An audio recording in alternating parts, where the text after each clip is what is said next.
Welcome to Dead Man Talking. Hawk 2 Niner. Let's get straight into that. Prologue. There's too many monsters and not enough heroes these days.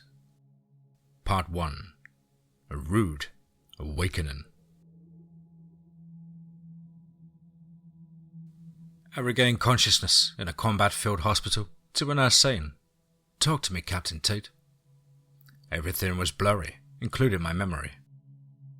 I remember that we were tasked with locating and capturing Omar al-Kazani, an ISIS bomb maker.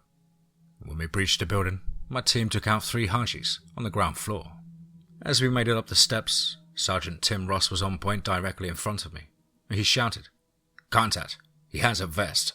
And it was Kazani, and I began inching close while telling him the building was surrounded and to make the right decision. He started repeating, "Allah Akbar." I reminded him about how the Quran addresses people of the book, like me. Kazani again started to repeat, "Allah Akbar." I told Ross to get down and I launched myself at Kazani. I executed a double kick in an attempt to knock him out of the window behind him. As his body started out the window, I was falling on my right side, feet extended in the air, and the vest detonated. The explosion shredded my boots and mangled my legs. By the way, I'm Captain Harrison Tate, the leader of a Delta Force team tasked with capturing high-value targets alive or dead. HVTs. I go by Hawk 2 Niner. After Ranger School, I decided I would get a degree and apply to OCS, Officer Cadet School. And I was stationed at Fort Campbell long enough to finish my first year of college, and then I was sent to Iraq for a year. When I came back to the States, I would be stationed at Fort Benning again. And I told my company commander about the plan to get a degree and to be an officer. And he said, "Outstanding," and informed me of an accelerated university system program at the local college that was tailored to soldiers. And 1 week later, I was sitting in class working towards a degree in international business.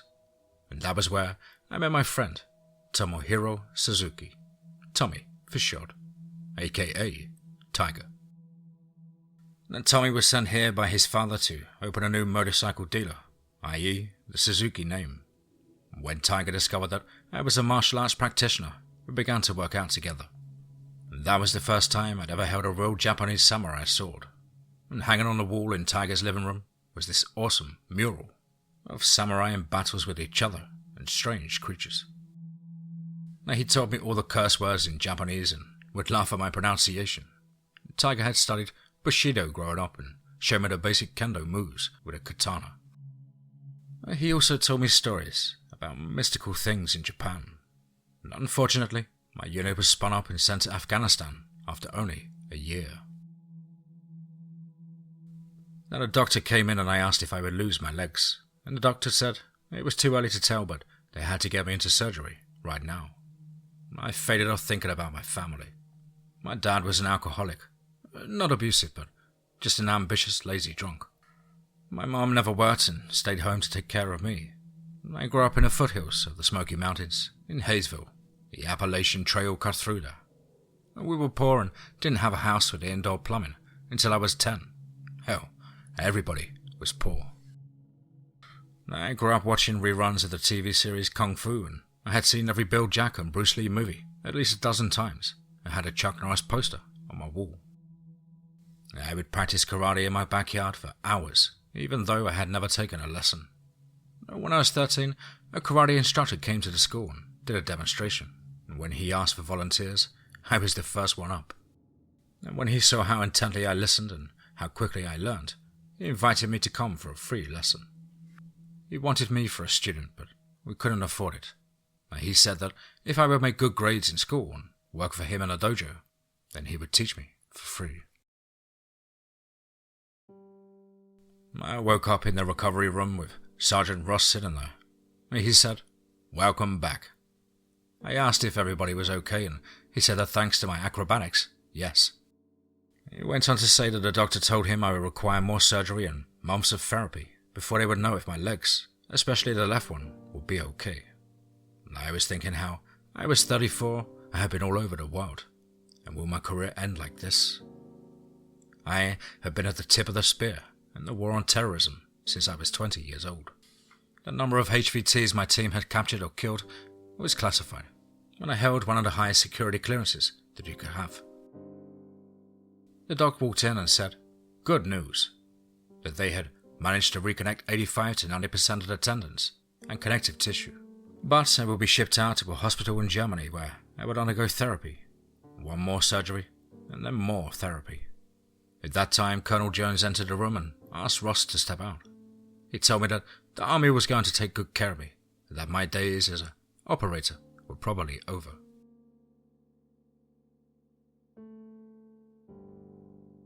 When I was 16 years old and I was getting ready to be the first student ever to test for both a black belt in Taekwondo and Hapkido on the same day, my instructor, Mr. Tubbs, said I was the best student he ever had, and he had actually spent a year studying in Asia while he was in the Air Force.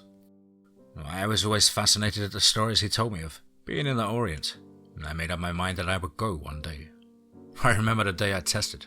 My mum was there, but my dad and a friend had just got out of the hospital after pitching a big drunk, where they wound up being arrested also. They were to the sawmill and would start drinking after they got paid on Friday. They were down by the creek trying to get some frogs from the swamp when they claimed a booger with eyes like a snake had attacked them. They were all scratched up and the sheriff said they were just drunk and fighting. My dad swore he wasn't fighting and had these claw marks on his back. And Mum and I were so embarrassed. Anyway, I passed my test with absolute flying colours and became an instructor for Mr. Tubbs. I also joined the army on delayed entry from my senior year in high school.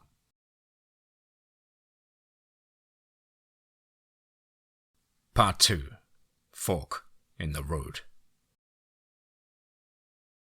I had been to Germany a couple of times, but it was always working with intelligence or tracking or locating a target. It was like being on a boring vacation, but I was determined to come back better. I had begun walking around town and found this dojo where they taught Muay Thai and Kendo. I had studied kickboxing and the katana, but had never mastered the two arts. I knew I would be there for 3 or 4 months, so I promptly enrolled. While in physical therapy, I met some other operators who hadn't fared as well as me. They were missing arms or legs and inspired me greatly. I felt like I had to do my best for them. And my Kendo and Muay Thai lessons were going well, and I actually felt that they were helping me. And soon it came time for my MRI to determine what type of surgery that I would need. I was nervous as the doctor came in to give me the report, and he said, "Captain Tate, I don't know what you have been doing, but I don't think you need any further surgery." He said that we can do some skin grafts for the scars, but no further reconstructive surgery was needed. I said, "Thanks, Doc. I'll keep the scars for a tattoo." And the doctor had ordered 2 more months of PT for me, and by then I was really getting into my martial art lessons, especially Kendo.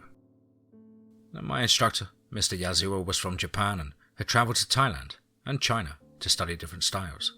I told him that I had always dreamed of going to Japan to study. He said that because I was such a good student, that he would be willing to write me a letter of recommendation to study at this secluded mountain school. It was world famous for swordsmanship and sword making. I was only a child and my mum had passed, and I really didn't have a reason to go back to Hayesville. I had been studying Japanese terms and phrases, and I began to get excited about going there. The following morning after PT, I was in Special Operations Command, SOC, to meet with Colonel Jones. I asked if the offer was still on the table for me to discharge with full pay and benefits. He said that it was, but tried to talk me into becoming an instructor. I said that there was something that I had always wanted to do while I was still young enough to do it. I told him I wanted to see Japan. He said that he would have some people looking on me in Japan and wish me luck. I was winding down my last 2 weeks of PT and lessons at the dojo. Mr. Yazuwa had put me in contact with some people in Japan about a place to live that was not too far from the school. And he and I, and Mr. Akagi, had a Zoom call where we had made arrangements for me to study there. I really intensified my conversational Japanese lessons and practiced every day with Mr. Yazuwa. He decided to give me a final exam in both Muay Thai and Kendo.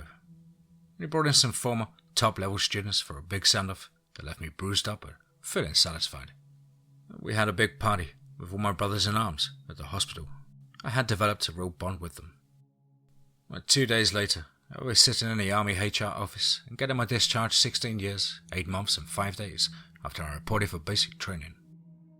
As I waited for them to call my name, I remembered Ranger training, Green Beret and my application to Delta. And most folks don't understand what Delta is. They don't know that Delta pulls from the best of all the Spec Ops. You will find yourself in a selection testing with SEALs, other Green Berets, Marine Recon, and the like. Only about 15% make the cut. It was the most difficult thing that I ever did. I sat there, daydreaming about how I got my degree and a commission. It all seemed like a dream for a little poor boy from the Appalachians. I heard a voice say, "Captain Tate, please." In about 2 hours, I will be a civilian. The admin clerk made her pitch trying to get me to re-enlist. A Green Beret sergeant from European Command came in to try and sell it, but also he could tell my mind was made up. He thanked me, and Colonel Jones entered the room with Lieutenant General Jackson Miles and a few more cadre. They had a bid certificate and a cake and a plaque. It was a photo op that would be in the Army Times and Military Times. It was an emotional moment as I fought back the tears, thinking of all the great guys that we had lost. My retirement check would be going on an online bank, and all I had to do was go collect my final paycheck in cash. And I would be an official civilian.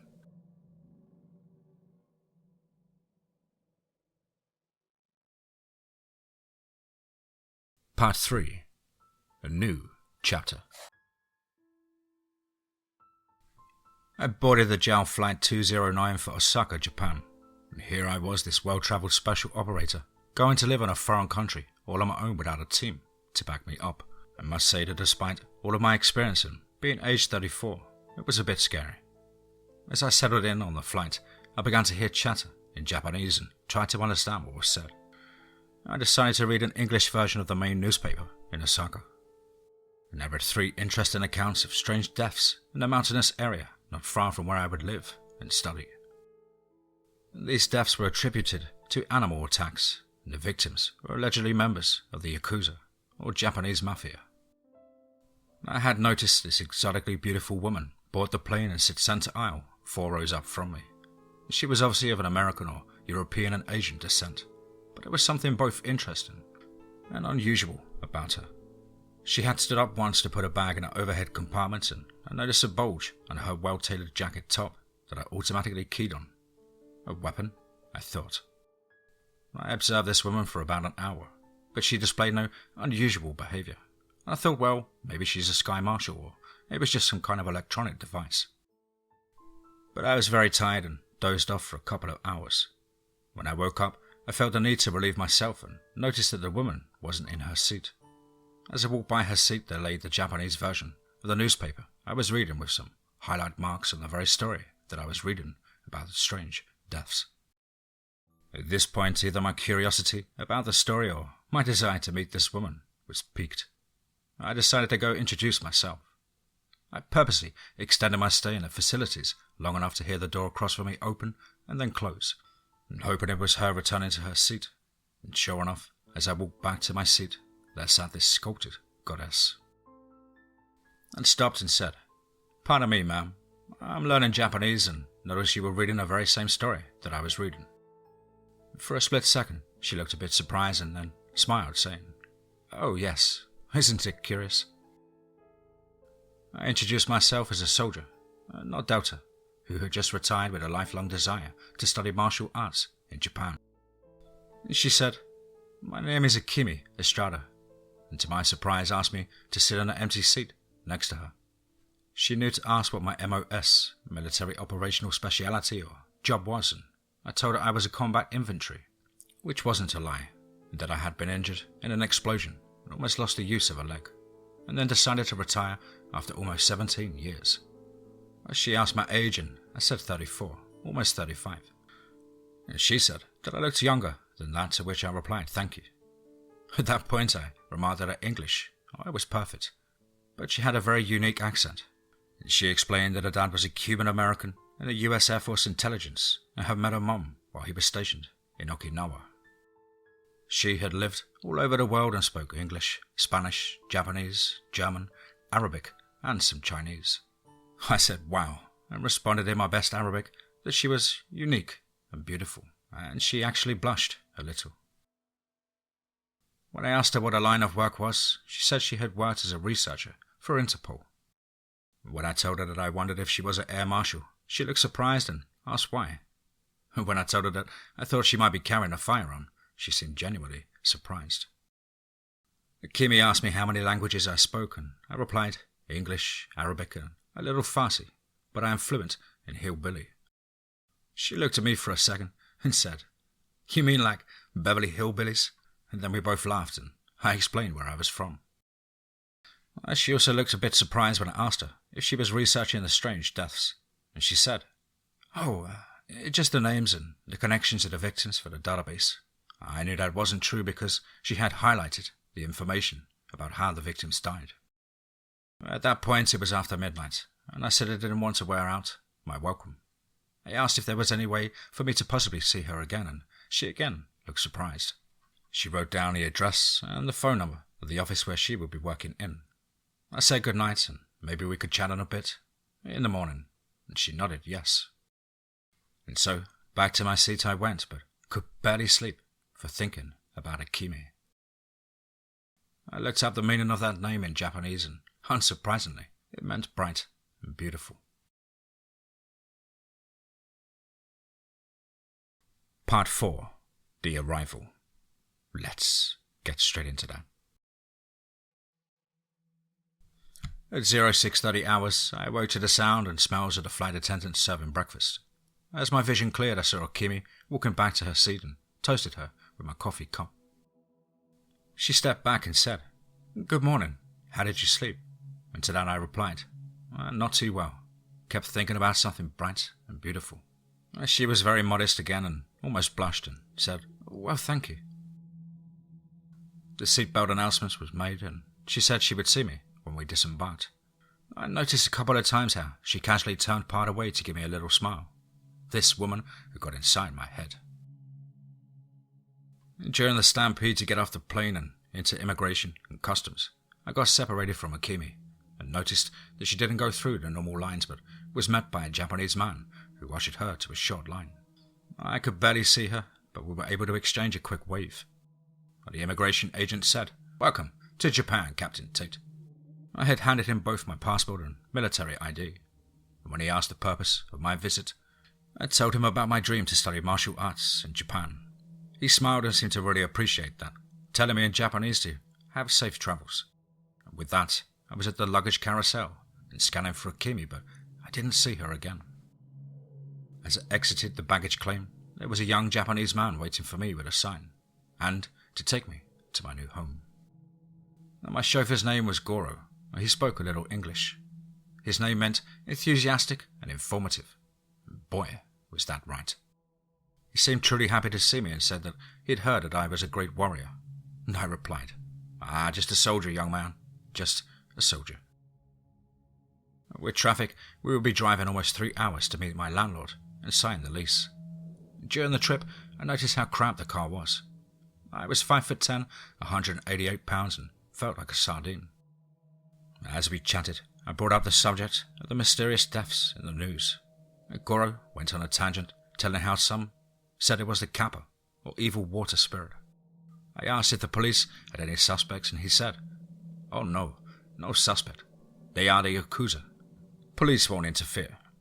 I asked if the Yakuza were so common here, and he told me that you only know who the heads of the Yakuza are. You don't know who the lesser members are, the people who they call enemies. He then told me it was not good to discuss this subject because it makes people very nervous. And then we rounded a corner to make a left turn onto a small road with a row of traditional and very small Japanese cottages. And Mr. Kuru was waiting out front when we pulled up. He welcomed me and bowed with hands pressed together in front of his chest in traditional Japanese style. And Mr. Kuru spoke very little English, but between my Japanese and Goro's English, we were able to understand each other for me to sign a 1-year lease. I didn't realize it, but this lease was done as a special favor because most leases are 5 or more years. The cottage was modestly furnished with a loft bedroom and a sleeper sofa. We unloaded my bags and it was off to the Bushido school where I would be studying. We drove mostly straight uphill for about 15 minutes and we came to this huge arched gate and a pebblestone drive leading into a circle surrounding a huge fountain. And as we exited the car, Goro said, "Must stop and bless the fountain." He made a prayer gesture with his hands to his chin, facing the fountain. And being a Southern Baptist boy, I loosely emulated his actions. Then we stepped onto the porch and pulled off our shoes, and then bowed and entered to find Mr. Akagi waiting. He smiled, extended his hands, and said, "Welcome, Gakuto," which meant pupil, Harrison Tate. I gave the respectful bow and we shook hands. I asked Mr. Akagi where he learned to speak English so well, and he said that he served in the Japanese army and worked with Americans stationed in Okinawa. He invited me to where a traditional Japanese dinner was waiting. Mr. Akagi asked many questions about my military services and injuries, and he seemed genuinely impressed with me. On the following morning, Goro was driving us back to Osaka so I could buy a car and get a driver's permit. I asked him how many dealers we would visit, and he said, "Dealers?" Mr. Someyoshi, the school owner, had arranged an appointment with a motor vehicle agent. I said, "What if I don't like this car?" And he replied, "If you don't buy this car, it will be very disrespectful to Shi Doshi," which was the boss/dojo owner. We arrived at a small building with a small store out front. 2 vehicles were basically sitting on the sidewalk. We entered the building and Hoshi Sankuru, a petite Japanese lady, greeted us. She spoke English to explain that we would drive to the office of the motor vehicle permits to get my temporary permit. She said that helping me to obtain the permit was included in the vehicle price and she would arrange the insurance. I said, "Really?" And she said that Mr. Sumiyoshi had arranged it. I said, "Wow." And Goro said it was time for him to get back to the school and he would see me much later. I told Hoshi that Guru was a good employee, and she said that he was the koboku, or houseboy, or what we would call a servant. I expected some sort of driver's test, but only had to sign forms and had the option to study for a permanent license later. After 5 or 6 hours from the time that I'd left home, I was on my way back in my small Toyota. I wanted to get home and rest because my lessons would begin at 0700 in the morning. I was excited, but also didn't know what to expect. As I drove back, I couldn't help but think about Akimi. I decided to drive by her office in hopes of seeing her. I got there in about 30 minutes and found a place to park. When I entered the plaza, I discovered it was the PSIA, or Public Security Intelligence Agency, and I could not enter. I pressed the buzzer and heard what I think was maybe "welcome you" in Japanese. I gave my name and asked if it was possible to get a message to Akimi Estrada. The lady responded in good English saying, "Sir, if you give us your message, we will determine what to do with it."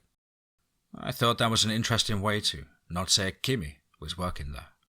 I wrote a message on a pad outside the office, telling her I was settled in and hoped she was well, and left my number. As I drove up the winding mountain road, the sun was setting, and it reminded me of the dark forests and narrow mountain roads of the Appalachians. I came into my little house ready for a shower and bed. I turned on the small TV, and luckily there was English subtitles available. There was a new story about another mysterious death, and this one was only 3 or 4 kilometers from here.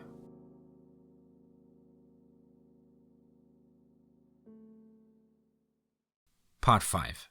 A New Journey. Let's get straight into that. 05:30 hours, I had slept like a rock. I quickly rummaged through my cupboards and found various foods that I wasn't quite sure about. I did find a strong tea I was familiar with and ate some egg noodles and bacon, or Japanese bacon. I arrived at school at 06:30 hours, stopping to bow at the fountain, where I sat down and meditated for a few moments, and then began to warm up and stretch my muscles. At 06:55 hours, the doors opened and Goro emerged to tell me Mr. Akagi was ready for me. I was fitted for a traditional karate uniform, or karategi. I was issued protective equipment, a shinai, bamboo practice sword, and an oak bokken, wooden sword. A few minutes later, I was introduced to my sensei, one who has gone before, and Kenjutsu, Master Sensei Jonah Yamamoto. Then we began with the basics and stopped for a small bowl of rice and fish for lunch. Jonah means God's grace in Japanese, and Jonah said, "Gakuto, you already know these things and you have the eye of a hawk for these details." I thanked him and he suggested we should spend the last half of the day on the next level. By the day's end I was exhausted and ready to go home and crash. And Jonah told me that I was a good student and that tomorrow we would move to the next level. When I got in my car I noticed a missed call. When I played the message, it was Akemi thanking me for coming by and saying to call her after 7 p.m. At 7:05 p.m, I was dialing Akemi. She answered with the sexiest telephone voice that I'd ever heard, and that caused me to hesitate for a second. She said, "Harry, is this you?" I untangled my tongue and said, yes it is, and it's so nice to hear your voice." She said likewise and asked about my first big day at school. I told her that I was exhausted and would be advancing to more difficult classes tomorrow. And to my surprise she said, "I'm looking forward to see your school." I said, "Great, and can we meet this weekend?" And she said that would be nice, and if I didn't hear from her tomorrow, to call her the next day to set the date. She went on to say that she had worked late again and needed to do her workout now. I said I was impressed and maybe we could work out together sometime. And she said that sounded wonderful and wished me a good night. After my shower and dinner, I turned on the TV to hear yet another story about 4 mysterious deaths within a 15-kilometer radius of the home I was now in. One within 5 kilometers. That night, I had a hard time sleeping, thinking about Akemi. When I finally dozed off, I also dreamed of my dad and his famous booger encounter. I was abruptly awoken at 04:15 hours by a shrill sound that sounded like a cross between a screech, owl, and a train whistle. I instinctively grabbed the oak bokken next to my bed and assumed a defensive posture. There was only silence now, and so, after looking around, I went back to bed and only slept for about 15 or 20 minutes before the alarm sounded.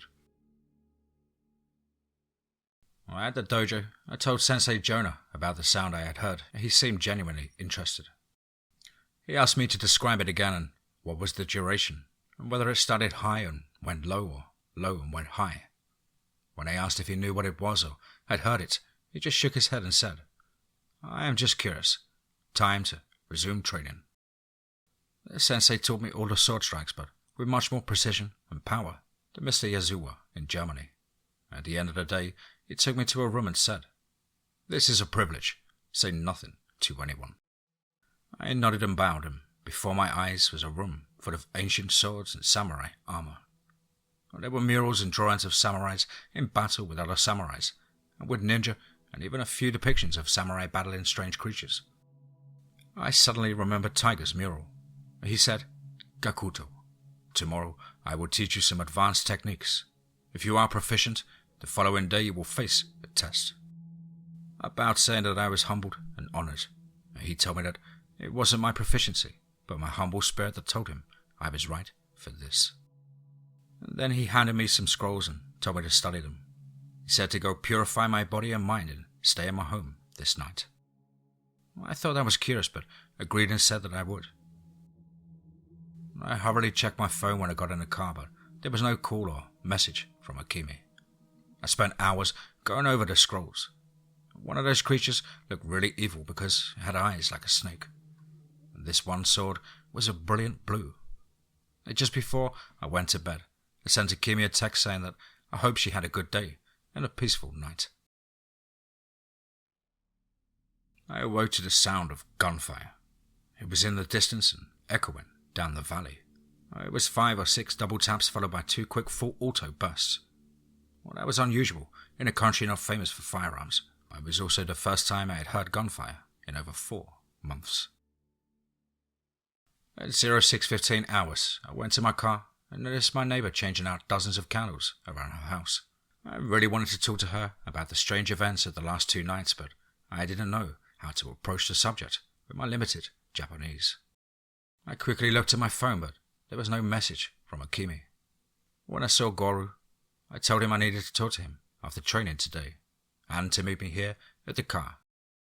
Sensei met me with full combat gear and told me to suit up also. We squared off for some practice strikes, and I was amazed at how fast and fluid Jonah was.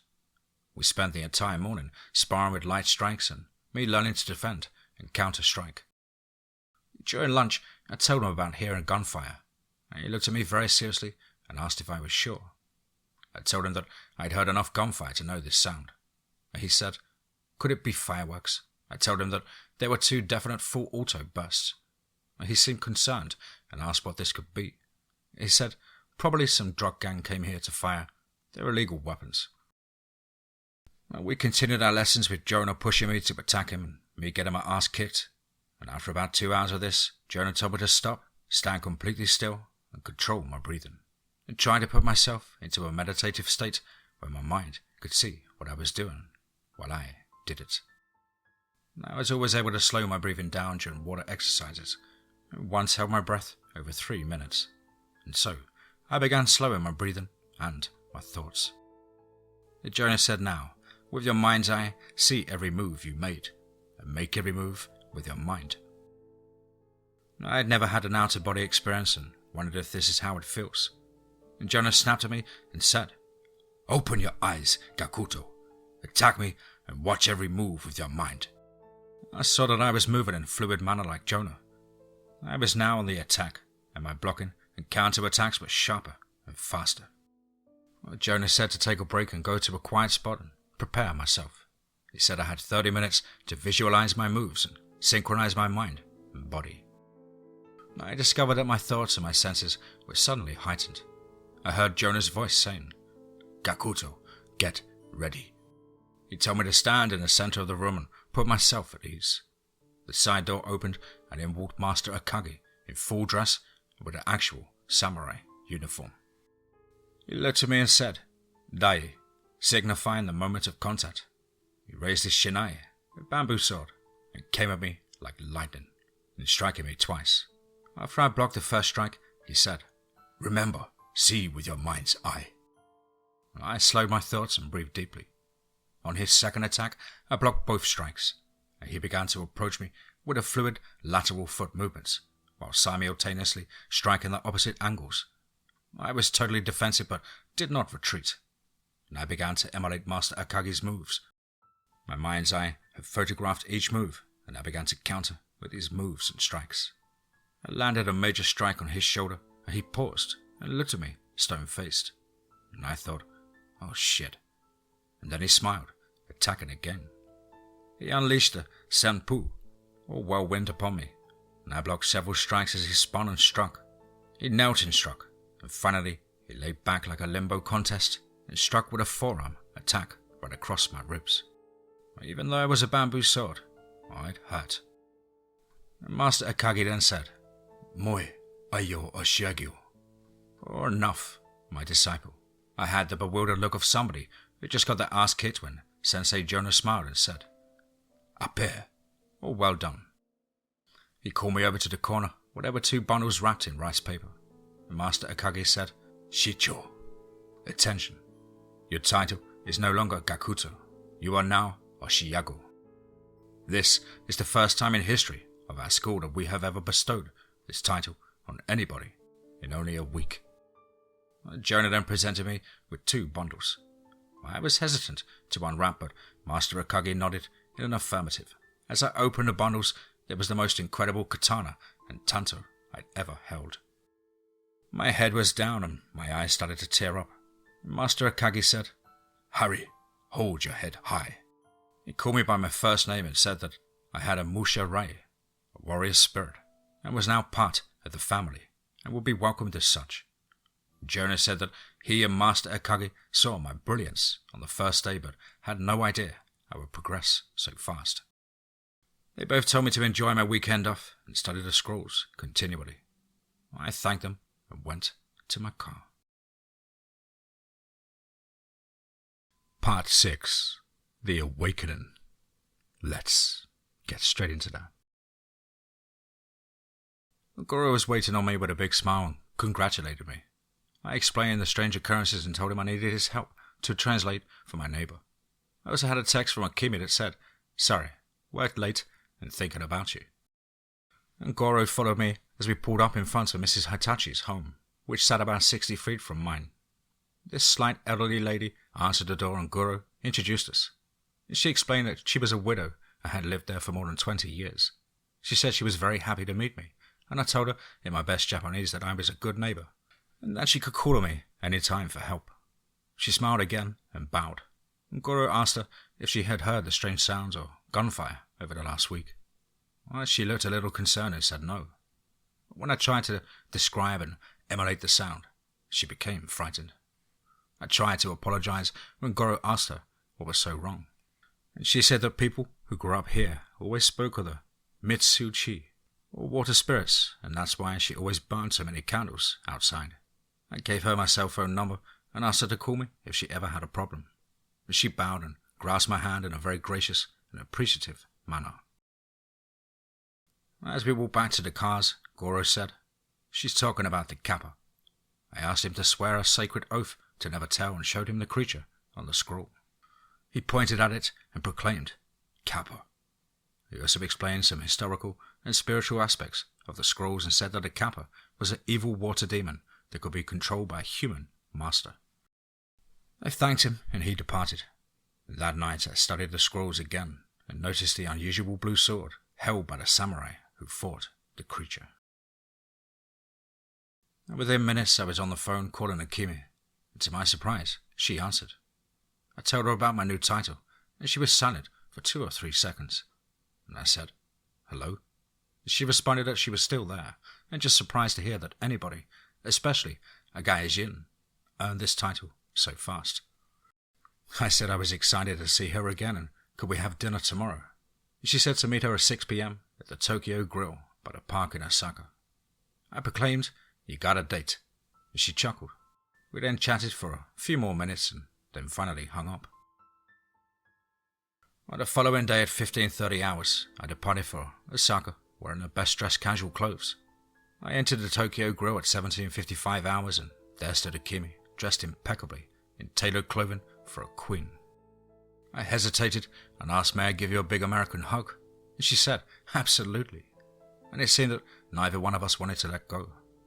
I asked her to tell me more about her, and she said she was 28 years old and had only had one serious boyfriend who cheated on her. Her parents lived in Texas, and she had an older brother who was a pilot in the Air Force. Interpol had recruited her for her cyber and multilingual skills, and I confessed to her that I had been a Delta team member, and she said, "I'm not surprised." I laughed and said, "Yeah, you probably already knew," and she chuckled. We ordered drinks and looked at the menu. After dinner, she asked me if I would like to follow her to her apartment for another drink and to watch a movie. To which I replied, "Hoorah!" and she laughed again. She had a very nice upscale apartment on the outskirts of the city. As we entered, I noticed the pictures of her mum and dad who were still alive and living in her dad's home in the state of Texas. I asked her if she was a Cowboys fan and she replied, "Yes, sir." And I chuckled and we sat on the sofa as some movie came on that neither one of us was watching. It was about 2100 hours when I reached over and held her hand. I didn't see it coming, but we were locked up like 2 MMA fighters. She said, "We must slow down," and I said, "Roger that," and kissed her again. About then, her damn cell phone started ringing, and she said that she had to get it. She was speaking in Japanese, and the call seemed urgent. She was apologetic and said, "Harry, I must go." I must have looked like a kid with an empty stocking on Christmas morning, and said that I understood. She promised that she would call me tomorrow, and maybe she would come visit me. I said okay, and walked her to her car for a goodnight kiss. As she drove off, I decided to look for a bar. After too many drinks and a bunch of young Japanese girls circling me, it was midnight and I decided to head home. On the way back, the sky was beautiful and clear, and the closer I got to my main road, I noticed a light in the sky over the mountain. As I got closer, I saw what I believed to be a helicopter with a spotlight. Before I reached my turnoff, I saw the helicopter over the trees down by the river, and so I turned left down the road to the river to check it out. I had never been down that road, so now was a good time as any. I rounded the last curve in front of a huge house before going downhill to the river. And I saw a car that looked like it had collided with the embankment, and its lights were on. It looked like the car Goro drove. I slowed down to a crawl, getting ready to exit the car and investigate. And suddenly, this large man stood up and he towered over the driver's door. For a split second, my headlights illuminated his face and eyes, and I couldn't believe what I saw. There was this face that looked human but not human, and with golden-colored eyes. I was experiencing one of those moments in combat where you hesitate and you will die. I remembered that my katana was in the trunk because I was going to show it to Akimi. I hit the trunk button and quickly exited while trying to keep an eye on this man. But by the time I grabbed my katana, he, or it, was gone. I stood there in silence, trying to listen, when a blur came over to the right side of my car, knocking me to the ground. I rolled and brought myself up onto one knee with my katana overhead in a defensive position. And for some reason, my new training kicked in, and I was breathing slow and allowing my mind's eye, or sixth sense, to guide me. And just out of the light, I could see a faint figure standing motionless, but I could hear its breathing. And I readied myself, and as I did, it was as if this man/thing sensed it, because it charged me. I made a lateral move to the left and a 45-degree strike to the right. As this mass slammed onto my car, it screamed. It was the sound that I had heard the other night, and it was trying to kill me, but I had hurt it. I wasn't sure that I would survive a second attack, so I moved back to put some distance between us and took a defensive posture with the sword overhead at a 90-degree angle. I could see its face better now, and what I saw shocked me to my core. The face was human, but with reptile skin and features. It had claws and vertical eye pupils. It stood there, looking at me, and with blood running down its side. And I suddenly blurted out, "In the name of Jesus, you have no power over me." I honestly think that it was both surprised and angry, and that gave me an idea. I started saying, "Come on, you evil SOB. Come on," as I inched my feet both forward and to the right towards my car. It lunged towards me, and I jumped to the right, getting feet on the trunk and striking to the left. I must have hit that thing again because it screamed. At this point, I was on top of my car with a high ground advantage. It turned to look at me and hissed and spoke at the same time. I said, "Come on, motherfucker. You want some more?" It suddenly ran towards the river and was out of sight in 2 or 3 seconds. It took a few seconds for me to grasp what had just happened to me. I remembered that I should check to see if somebody was injured in the car. The car was sitting at an angle with the driver's side bumper sticking into the embankment. I cautiously rounded the corner with the sword raised to find Goro lying on the ground and with his feet still inside the car. And I said, "Goro, Goro, it's Harry." He was bloody and with his clothes slashed. I turned on his interior light and saw some claw marks that I had never seen before. 4 marks, as if a thumb and 3 fingers. His eyes had that look of a life fading from them. I had seen these many times. He was weak but said, "Harry, son, you are family now. Don't allow them to have the sword, please." I started saying, "What sword? Who is they?" But his breathing laboured, and the air was escaping from the punctures to his lungs. I told him to hold on and I would get help.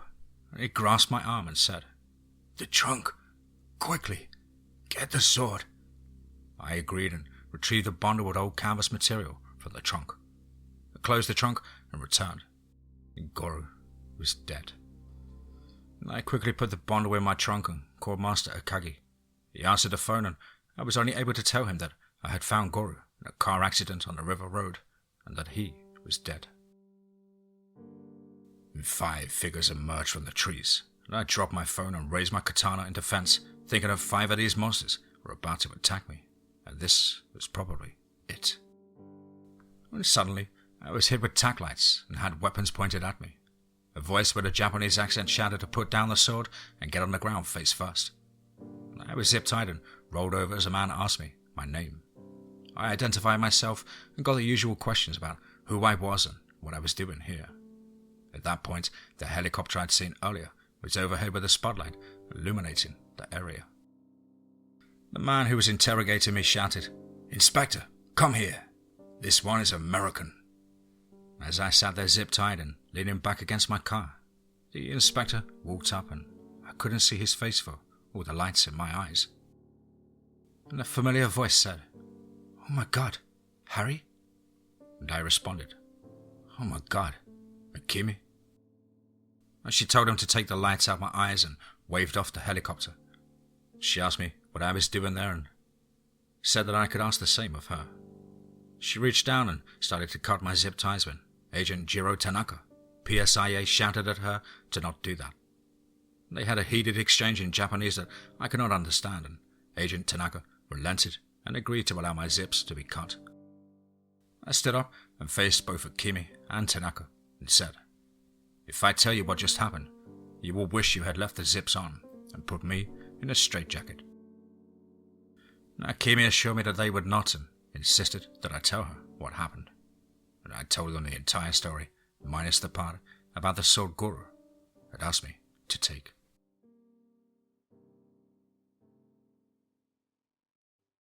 Part 7. Myth versus Reality. Let's get straight into that. Akemi asked Tanaka to allow she and I to talk alone. I said, "So, Inspector, what are you going to do with me?" She was obviously distressed and apologizing. I told her, "Don't apologize, just explain." And she asked if I would please allow her to come to my house as soon as they were finished processing this crime scene. She said I was free to go and please go home and wait for her. I drove off for home, still trying to process all of this. As I pulled up to my house, there was Mr. Akagi standing outside waiting on me. I expressed my grief over Goro, and he asked if we could go inside and have tea. I repeated the entire story again, and he listened intently as I described this battle with this creature. And he said, "Harry, you have proved yourself again." He went on to say that I was now marked and the Kappa will come after me. He also asked where the sword was. I went out and retrieved it from the trunk. Mr. Akagi opened the bundle, and I gasped. This katana was made from a blue steel I had never seen before. It was a cloudy blue with a deep finish that you could almost look into, but there was no reflection. Before I could ask, Mr. Akagi started to explain that this steel comes from within the earth, under the rivers where the Kappa live. Well, there was only a few swords in existence like it. I said that this was like the sword in the scroll, and he said yes, this blade is the most effective against the Kappa. They fear it even more when in the hands of a master. He went on to tell me that Gori was supposed to deliver the sword to Mr. Sumiyoshi, the owner of our school, before the Kappa killed him. He said, "Harry, it is fate that you were there, or the Kappa would now have this blade." My question for Mr. Akagi now was why Goro tried to deliver the sword to Mr. Sumiyoshi. That huge mansion up on the hill from where Goro was attacked was the Sumiyoshi family home. Mr. Akagi said that Goro was trying to make it to that house, and Mr. Akagi paused and said, "Harry, there are things I must tell you."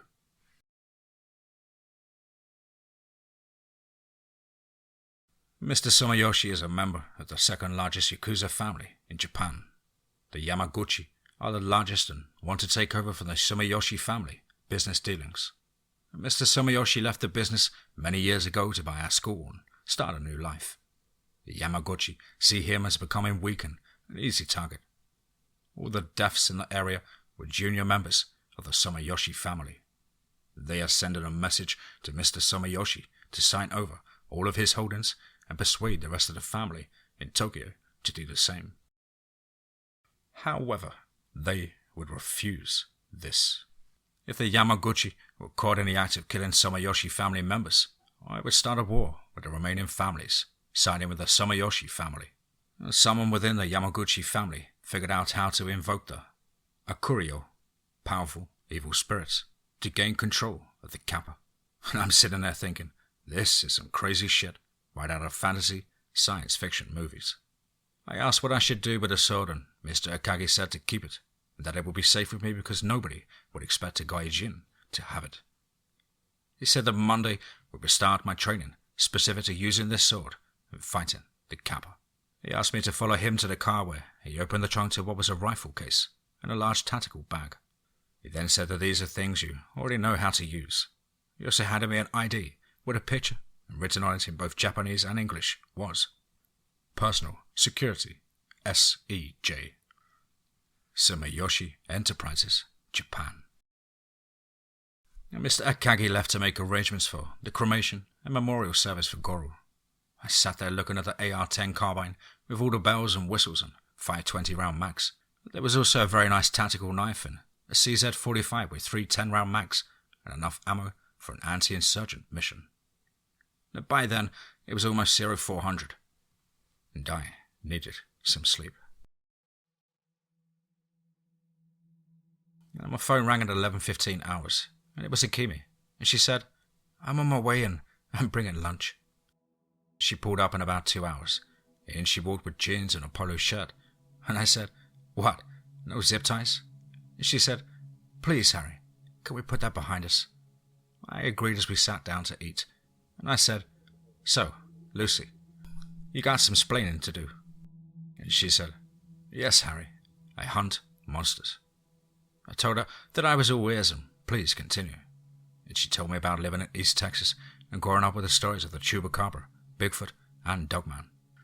She became fascinated with it and had done some online research and even posted about it under a pseudonym.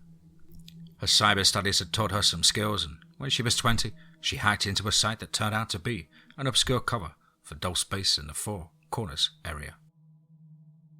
I said, "Go on, please." And she said that her father had gotten a visit from some alphabet agency wanting to know if this was his doing. He was furious with her, and the next thing she knew, they were sitting in an NSA office. They recruited her and she became a research assistant. She went on to linguistic schools and was sent overseas to work with various agencies. She didn't like the direction the NSA was going and soon resigned, and then discovered that there was a secret Cryptid unit operating within Interpol's fugitive unit. She applied and had been there for almost 5 years. Well, I said, "You were packing a gun on a plane?" And she nodded yes. She said that she had been as honest as she possibly could with me, and would I do the same with her. I said that for some reason I trusted her almost as much as I would a brother in arms and share what I knew. I recapped my training and told her how when I fought the creature, I was able to use my mind's eye and heard it twice. I shared Mr. Akagi's conversation with her. She already knew about the Yakuza connection. She just didn't know that someone had invoked an evil spirit to control a Kappa. And she said, "By the way, this thing isn't a Kappa. It's a reptilian, and they have been here since the beginning of creation." I showed her the weapons Mr. Akagi had brought me along with the scrolls, and finally, the sword. She was fascinated with the scrolls and said that they had given them to me to prepare me. When she examined the sword, she was also amazed. She had only ever seen one before, and it was locked in a secure vault, but this one was better in design and feel. She said that she was actually obligated to confiscate that sword, but the Japanese side of her understood that it was better for me to keep it. And I shared with her how I had seen a mural before with this same depiction. I told her of how I had seen these distinctive scratch marks on my father's back when I was 17. She looked at me and put her index finger on my lips and said, "Harry, do you understand that you being here is fate?" Before I could speak, she kissed me. She really kissed me, and off to the bedroom we went. It was as if many years of loneliness and emptiness were being filled. After making love twice, we just laid there, silent. And I said, "Akimi, you have been in my head since I saw you on the plane, and now you are in my heart." And she said, "Harry, I'm afraid to tell you that I love you." And I responded with, "I'll say it then." And we lay there until we dozed off for a couple of hours. And my phone rang about 17:30 hours and a voice said, "Captain Tate, this is Lieutenant Ellis with the Army Intelligence. How are you, sir?" I paused and made the joke that somebody must have read my cell number on the bus station wall. He said Colonel Jones had given him my number and asked him to check in and see how I was doing. I thanked him and said I was still adjusting to my new life. He then said something curious. I'm sure you'll be able to meet all the challenges you will face, but we're here if you need us. He asked if we could meet sometime and break bread, and I said sure. Let me call you when things settle down a bit. He said roger that and then hung up. Kimi had been listening to the call also and thought it was quite curious. She figured that these Yakuza deaths, being in close proximity to me, had gotten on their radar, and they probably knew some of what happened last night.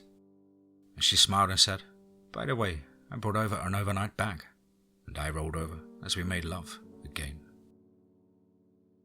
It was about 1900 hours and Akimi said she needed to get her bag. I told her that I would get it and slipped on my pants. As I walked out the door, I got this uneasy feeling.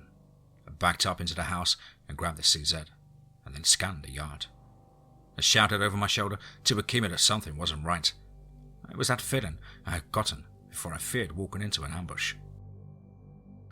I inched towards Akimi's car when I saw movement in the foliage. One of those creatures burst out heading right at me. By the time I squeezed off 4 or 5 rounds, it was on me and slashed at me, hitting my left arm.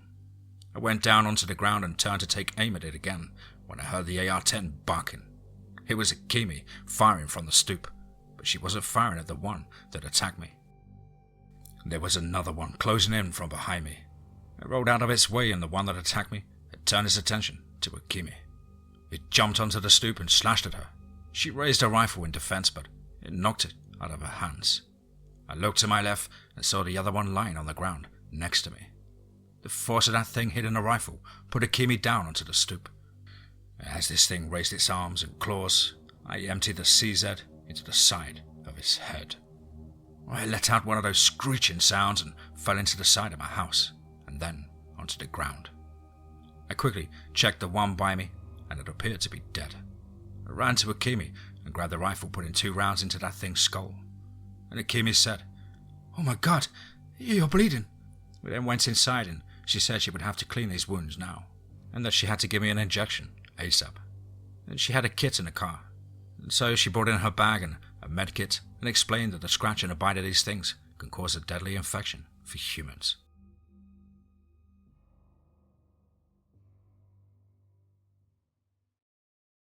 Part 8. Sumatai Kaze, a cold wind. Let's get straight into that.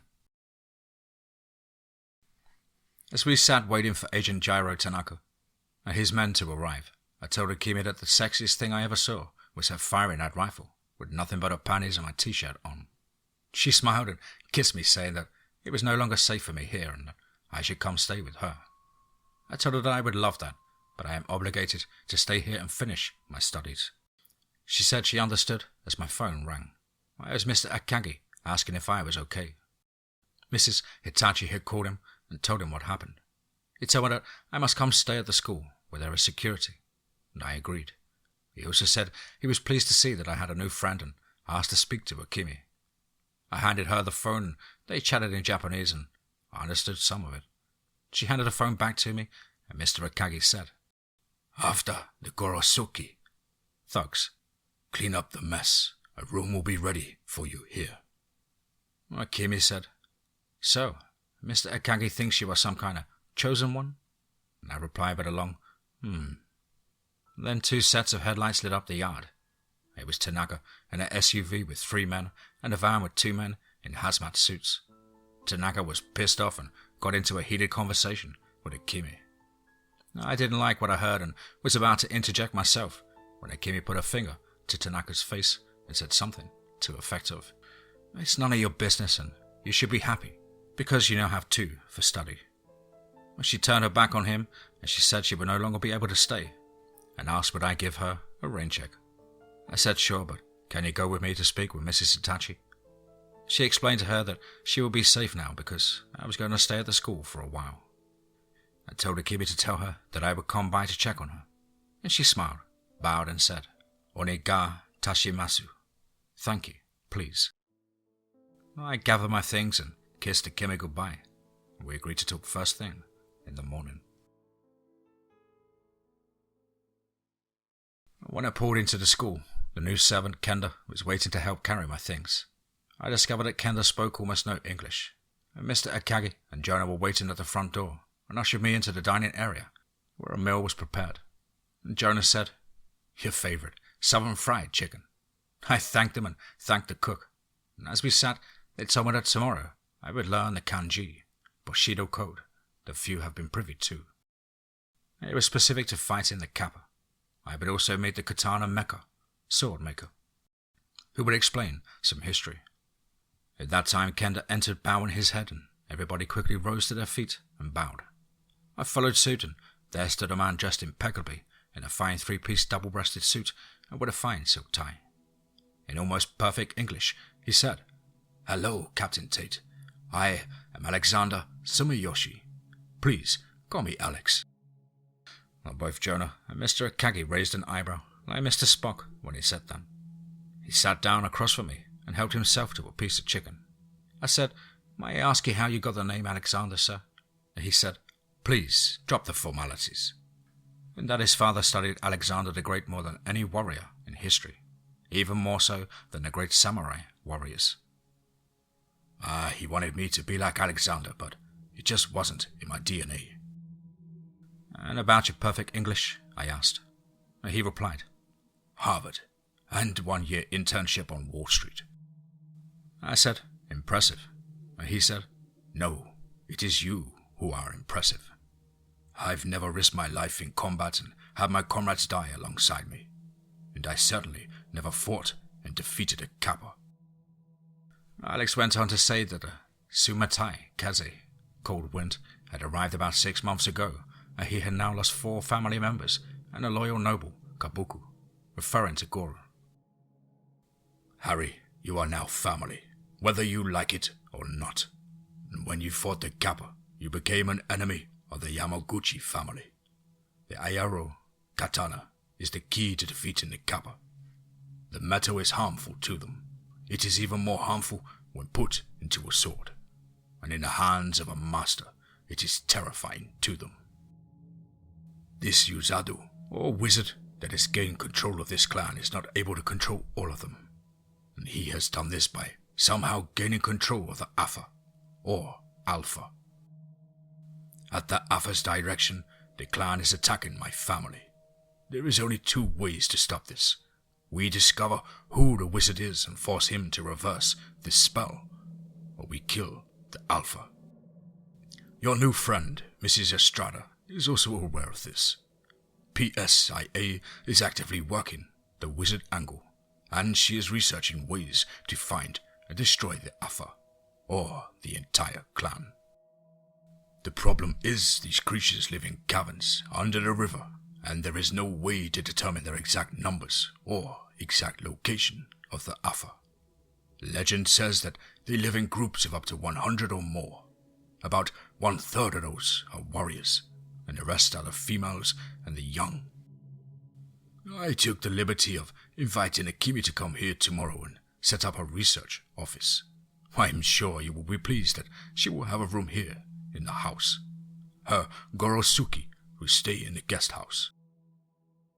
He then rose and said he would go now, and so I could go get some rest and start my training tomorrow. He shook my hand and thanked me, calling me Masuko, son. And after he left, Master Akagi looked at me with a big smile and said, "By the way, my first name is Theodotus, but please call me Theo," which meant given by God. At 0600, I was at the breakfast table, and Kenda put a bowl of eggs, rice and bacon in front of me and managed to say, "Protein and carbs for you." I smiled and thanked him. At 0630 hours, I was at the fountain, where Jonah came in and said to follow him. And we went behind the school to what looked like a barn or a shop. We entered, and I recognized the smell of forged hot steel. And there stood a plump old, grey-haired man, named Tetsujin, meaning sage or philosopher. He said that he would tell me a story, and Jonah would translate. Well, there was once a noble samurai fighting against a ruthless warlord. His men were ambushed on the bridge by a ninja clan hired by the warlord. After being seriously injured, he fell off the bridge and into the water, and the current swept him away. The ninja were pursuing him on both sides of the bank, when finally, after being completely exhausted, he slipped under the water and was almost unconscious and about to drown, when he felt something grab him and pull him above the surface and into the bushes. He came to and saw this frightening creature, but was too exhausted to do anything. And this Kappa spoke Japanese because it had hid in the forest in shadows and listened to the men talk. He told the samurai that he had a cruel master who had taken his wife and made him a slave. He tried to kill this master, but was severely injured and barely escaped. The samurai said that he was fighting a cruel warlord who also did things like this. And the Kappa talked about the Ayo Hajin, blue steel, in the caverns that could harm the Kappa. He told the samurai that this steel would cut through the other metal. He said that he brought some with him and could get more, and they agreed to become friends and help each other. When the samurai was well, the Kappa taught him how to make a sword from this blue steel. The samurai made 5 swords and went to his men, telling them the story. He demonstrated just how the steel cut through other samurai swords, and he and the 4 best warriors led their men to the territory of the cruel warlord. They began to kill the warlord's men and cut their swords in half. The samurai sent a challenge to the warlord, asking for a battle against his 5 best men, and the warlord accepted. The samurai quickly defeated the warlord's men. They bowed to the samurai and pledged their loyalty. The cruel warlord was put to death, and the samurai became the new warlord. He recruited his best warriors to go with the Kappa and to get more blue steel. Many more swords were made, and it was time to attack the cruel Kappa master. Well, the Kappa taught them how to hold their breath longer, and they went down into the river and entered the cavern entrance. The Kappa had taught the samurai the weakness of the Kappa and how to use blinding powder from a plant against them. The samurai attacked, and 1/4 were killed or seriously injured, and over half the Kappa were killed or seriously injured. Now they arrived at the main chamber, and the Kappa told his brethren to surrender and hand over their cruel master and be free. And to everyone's surprise, they did, and the master was beheaded by the samurai leader.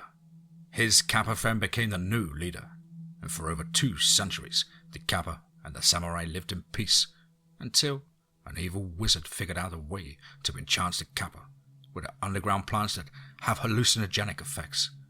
And that is apparently what has happened now. Tetsujin had just enough of the blue steel for 2 more swords, one for Jonah and one for Theo. They lay there almost emitting a light of their own. I noticed a small piece of about 6 or 7 inches along one side of his table. I asked could he make me a knife from that, and he agreed. The swords would be ready by morning, and Tetsujin said that we will practice together and learn to feel the way of these swords. You will learn the Kappa weakness and lead other warriors into their chamber and kill the Alpha. We thanked him and went to the dojo for our training. We rolled out the scrolls on the floor and began reading the sketches and diagrams. We learned that the Kappa had sensitive ears, and eyes were very sensitive to bright light. The skin around the small ear holes were thin and vulnerable. The backs of their legs from the knee to the ankle was extremely vulnerable. Under their arms and close to their waists, the ribs weren't as thick, and you could get the vital organs that way. There was also a powder made from certain plants that would blind them if thrown directly into their eyes. When it was now time for lunch, and the second half of the day would be practicing our attacks. Kimi was at the dining table, and it was a bit awkward, but she stood up and gave me a big hug. I told her what we had studied, and she said she had already had a copy of the scrolls and was studying and researching them, and Tanaka had brought some incendiary grenades. She also said that someone had tipped off the US Army about these incidents, minus all the details, and that I should expect a visit. I shook my head and kissed her cheek, saying, "Are we in this together?" And she nodded yes, and we went back to our training. On the floor of the dojo was a lifelike figure of a Kappa. Mr. Sumiyoshi was there and said, "Gentlemen, you will practice attacking the figure's vulnerable spots." And we repeated this for hours until it was time to stop, and the bamboo Kappa was toast. He told us that he had videoed us and we would be critiqued on our moves in the morning. Until then, have dinner and get some rest. And when I went to shower, I discovered that Kimmy's room was next to mine.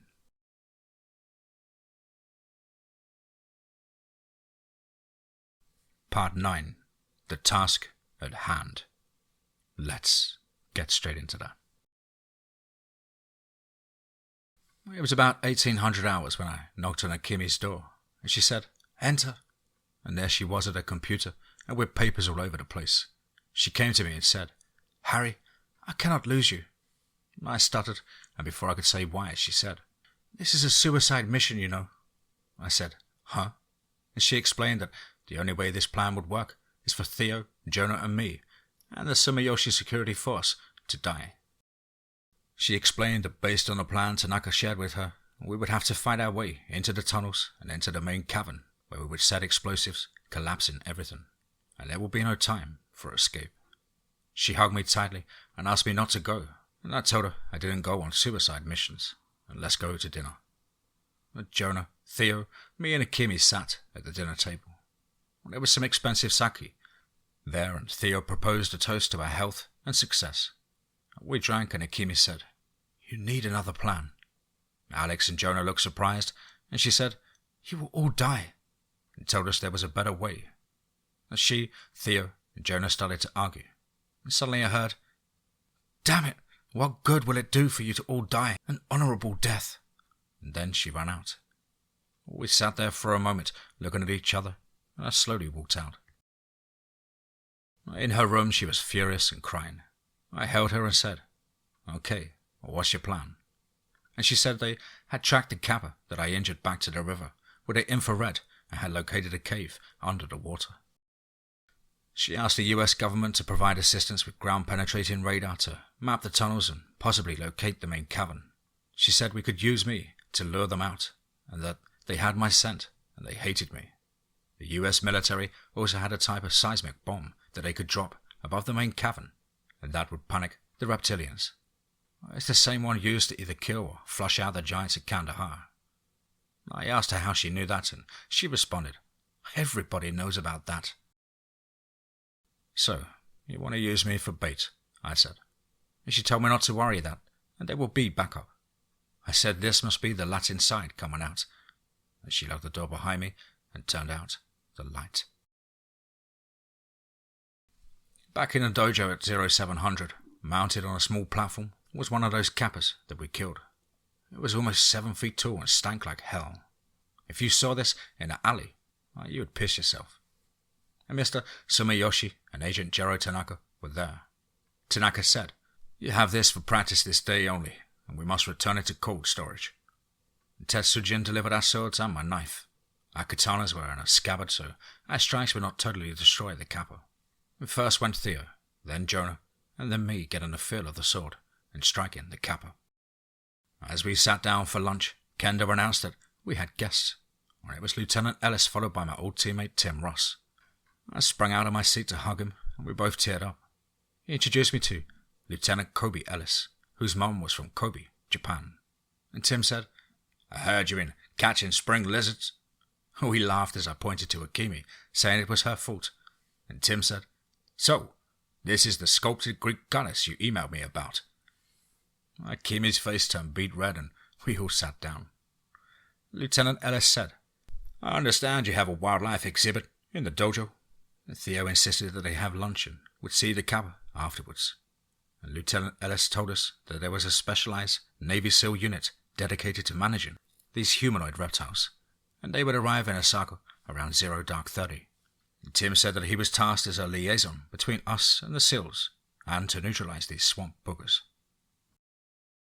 Now we walked into the dojo, and it was almost a moment of truth for Lieutenant Ellis and Tim, who saw the Kappa for the first time. And Tim mumbled, "Well, fuck me," under his breath. I asked Akimi to explain the scrolls and the blue steel swords while we got back to work. And after just a couple of hours, this katana felt like an extension of my arms. It was light but strong, and so well balanced. Theo and Jonah both reminded me of how important it was to allow my mind's eye to direct my movements. And for some reason, that seemed easier to do with this sword. I felt this personal connection with it. We convened at a dinner table at 1800 hours, and Kenda had arranged rooms for Lieutenant Ellis and Tim. We discussed strategy and decided that tomorrow we would use the dojo for a dry run, simulating how we would attack the tunnels.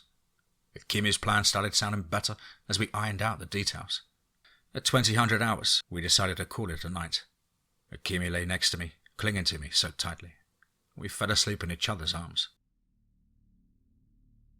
At 0105 hours, the dojo door's alarm sounded off and gunfire erupted. I sprang up, grabbing my tac vest and AR. I told Kimi to stay here and shoot anything with scales that tried to enter the house. Tim and Kobe were already in the hallway, and with weapons slung, and we headed into the dojo. We hugged the side of the house, moving cautiously, when the men started screaming out, and that hiss or screech, it could be heard. I motioned for Tim to slide right while I pushed forward, and Tim shouted, "Contact, 2 right, 2 o'clock." We opened up, putting one down, and the other ran into the bushes screaming. I heard a scream behind me, and one of those things was slashing Kobe and knocked him to the ground.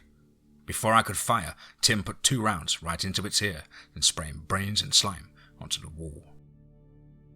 Kobe was cut up bad, but didn't have time to check on him when I heard another scream.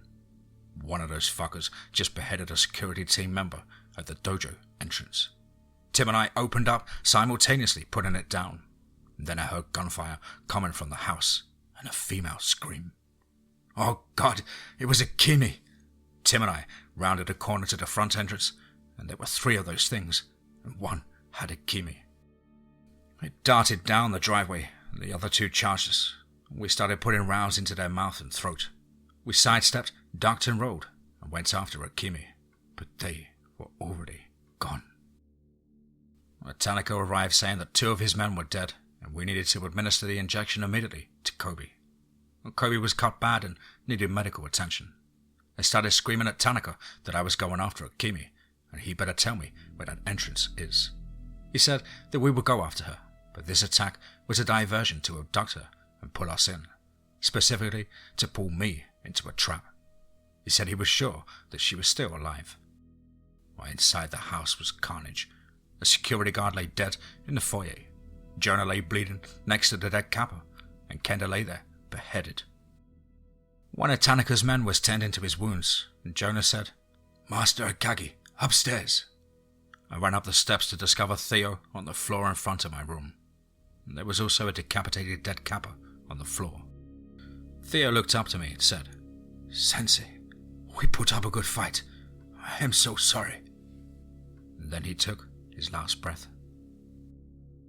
The window frame inside Kimi's room was destroyed, and another dead Kappa lay with his feet still in the window. There were bullet rounds to the side of his head and neck. Next to the bed was Kimi's pistol.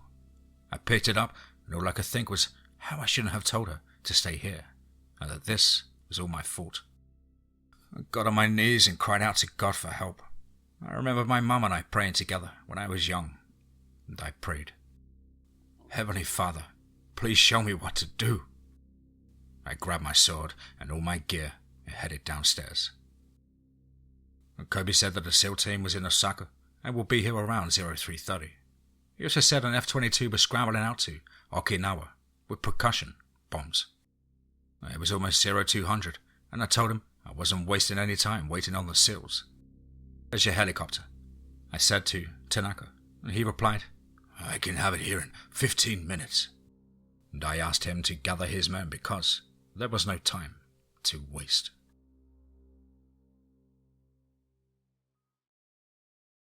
Part 10. Fukushu. Vengeance. Let's get straight into that. I told Tanaka to gather up the carcasses of those fucking lizards and have the helicopter drop them on the bank above the underwater entrance. Tetsujin entered and said in Japanese, "Sensei, how may I serve you?" And I told him to get some rope and go with the helicopter and start cutting the Kappa into big chunks to throw into the river like bait. And Jonah, now bandaged but obviously not so well, told him to take Master Akagi's katana and he would join him so they could cut them up well. I then told Tanaka to have his men drop flares on top of the main cabin coordinates. And I said, "Kobe, you good to go?" And he replied, "Affirmative." And I said, "You got a high-band portable radio, so we can talk to the F-22s and the SEALs?" "Yes, sir," he snapped. I asked him if he was up for a little swim, and he replied, "Hoorah!" By the time the chopper sat down, it was almost 0300. I jumped off the skids with Tim and Kobe behind me. Jonah and Tetsujin, along with Tanaka, and 3 of his men were ready to join us. They had these sophisticated goggles and 2 had these James Bond-looking spear guns. Kobe will remain there with the 2 security guards. I told Jonah to start chunking bait, and I said, "Kobe, bring the shit." He keyed the mic on his portable and said, "Banger 2-1, this is Angler, make noise." And we heard, "Banger 2-1, Roger." And I prayed silently for God not to let these bombs kill Okimi. And Kobe said, "Cover your ears," in both Japanese and English. In about 30 seconds, we heard this explosion. It was more of a thum, and I saw no column of fire erupt from the site. At about that time, what I can describe as a harmonic shockwave hit us, and you could feel vibrations coming up from the ground under your feet. It threw off our equilibrium for a few seconds. Kobe's radio crackled with, "Angler, copy package delivered. Spearfisher inbound. ETA 25. Kobe acknowledged and said, "Roger, 6 souls about to breach." I told everybody to take a big deep breath, and we went feet wet. Even with the powerful lights, it was hard to find the cave entrance. After 30 or 40 seconds, one of Tanaka's men came over the radio and shouted in Japanese what I think is, "Several kappa ascending." Damn, can they swim fast. It was then that I got to see what these spear guns would do. The tip was a phosphorus flare that ignited upon contact with a kappa. The murky water lit up, and you could actually hear the kappa shriek. 3 or 4 of the kappa seemed to almost freeze when they came into contact with the bait lines. And that's when I saw Tim swim over and put his tack knife in one of their ears. Tanaka came over the comm shouting, "Konata!"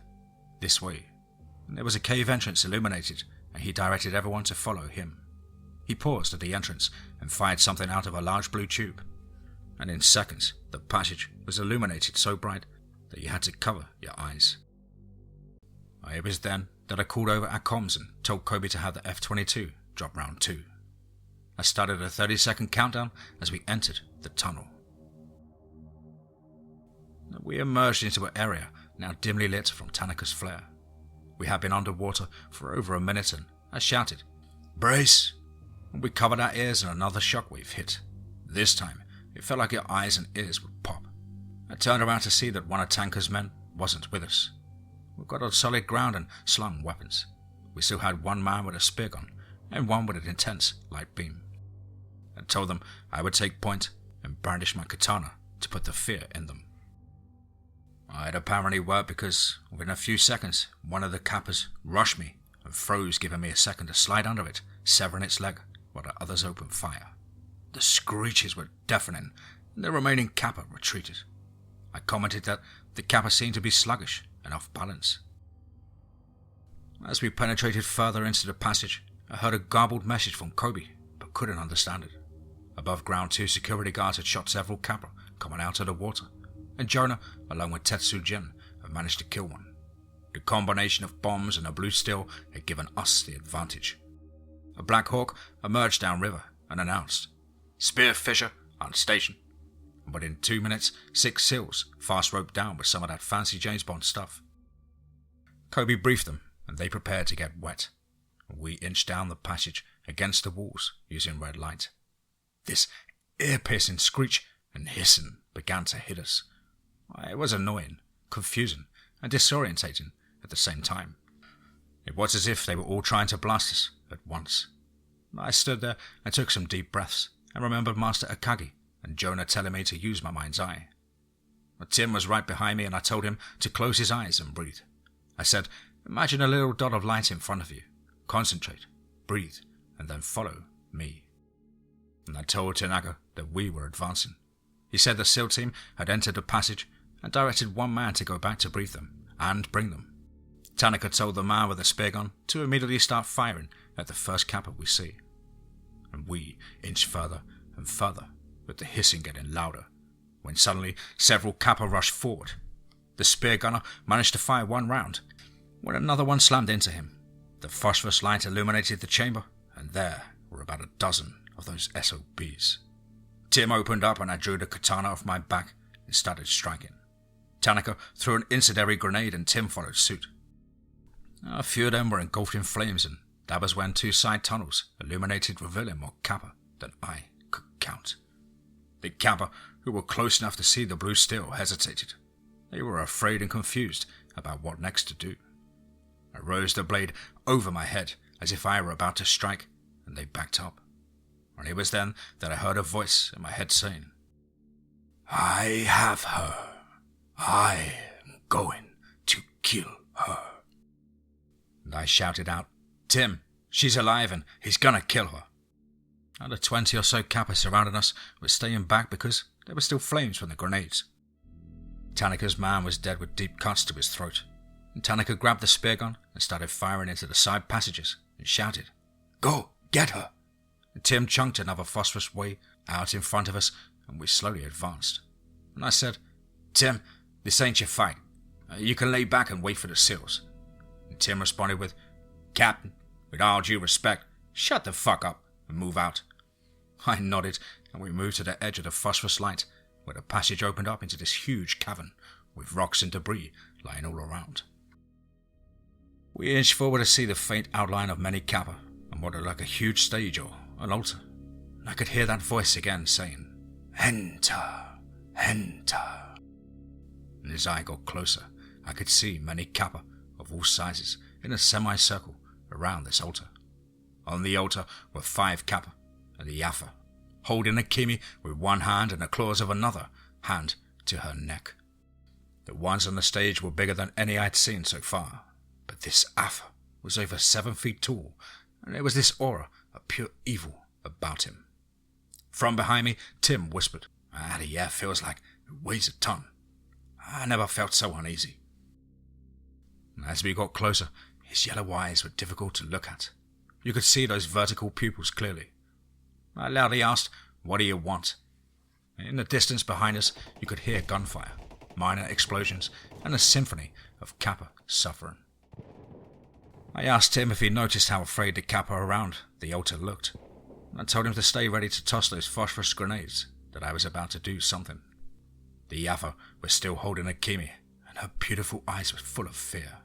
And I shouted, "What do you want?" A voice in my head said it wanted me and the Sumayoshi family dead, along with the rest of us worms. And I said that I would lay this sword down and bow before him in front of his people. I slowly moved forward, displaying the sword in front of me. I said that I know you hear my people approaching behind me, killing all of the Kappa.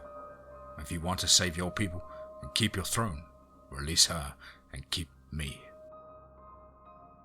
By then, I was at the edge of the altar. I said, "Look around you. You see the fear in your people's eyes?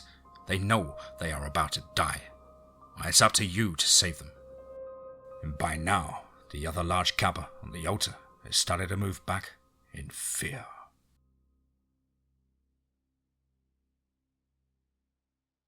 Part 11. A Faithful Gamble. Let's get straight into that. The Yafa was now looking at me with hatred and rage, and I looked around, moving my body from side to side, displaying the sword. And I shouted, "They're afraid. They want to live. You know it is up to you to save them." At that moment, the gunfire from the SEAL team drew ever closer. Many of the Kappa in the crowd flinched and looked in that direction. The young ones hid under their mothers, and I said, "End this now. Allow me to lay down this sword and step on the stage and take her place." The Yafa nodded, and the voice in my head directed me to lay the sword on the altar and step up. I was trying my best to breathe and allow my mind's eye to dictate my next move. You could now hear the voices of the SEAL team calling out. I looked down to Tim and saw that he was now ready to do something. I inched closer to the Kappa, and this SOB towered over me. His teeth were like razors, and his claws were 3 or 4 inches long. I said, "Let me take her place," and inched closer, pulling back my shimag to expose my neck. He loosened his grip on Akimi, and I said, "Now, take my neck and do what you will, as long as you release her, now." As she fell forward off the altar, and Tim grabbed her. He now had these huge claws around my neck. My hands were still loosening my clothes, as if to offer him my neck, and I said loudly, "You know what you really fear the most? It's the Father, the Son, and the Holy Ghost." His body tensed, and a rage came over his face as his eyes burned with pure malice. He picked me up by the neck, and Akimi screamed. He pulled me close and opened that big mouth, showing those razor-sharp teeth.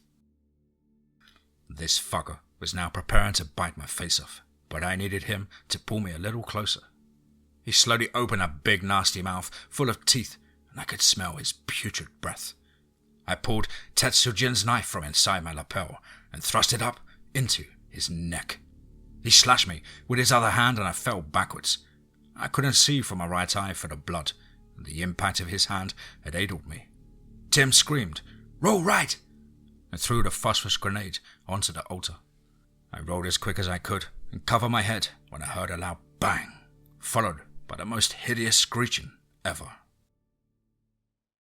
And the next thing I remember is Akimi and the medic tending to me. She was holding me and crying, and I said, "What happened?"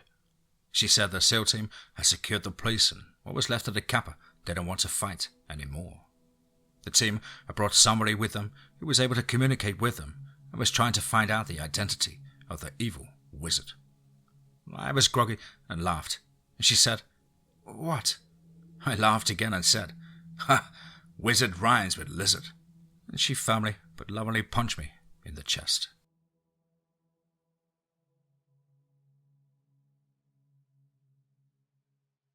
Part 12. Dream and Duty. Let's get straight into that. Tanaka had lost 4 men. Mr. Sumiyoshi had lost 4 family members, 3 security guards and 2 servants. But I had found my soulmate. I also thought I had found my new calling after Mr. Sumiyoshi offered me a position as Master Jonas II in command. But wait a minute. 3 days after this was all over, and we had honored our dead, Akimi and I were having dinner at the big house. And she said, "Sweetheart, where did you get the idea to cut up the reptilians like a fish bait?" And I said, "Ha, Vlad the Impaler. You know, Dracula." I explained that old Vlad would mount the bodies of slain enemies on pikes and erect them on the battlefield to terrorize an opposing army. He and his men would drink their blood so the opposing forces would see it, and that's how the whole vampire legend got started. She looked at me with this semi-serious look and said, "Well, vampires, they aren't exactly legend," and I just shook my head. Kimi said she had invited some friends for dinner, in hopes that I wouldn't mind. I thought, okay, I still had bandages on the side of my face and I wasn't going anywhere. And a new house servant, Abby, Father's Delight, ushered in Tim, Tanaka, Kobe, General Edwards of the Army Intelligence, and Director Smithwick of Interpol. I leaned over and said, "Honey, what are you up to?" And she squeezed my arm and gave a sheepish smile. And Kobe handled the formal introductions, and then Director Smithwick said, "Captain, bloody good to meet you. Oh, do we have a proposition for you." Epilogue. What threatens us most is what we ignore.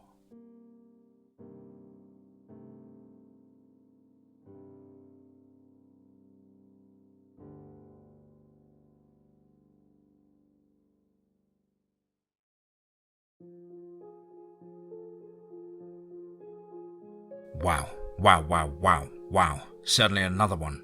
Wow.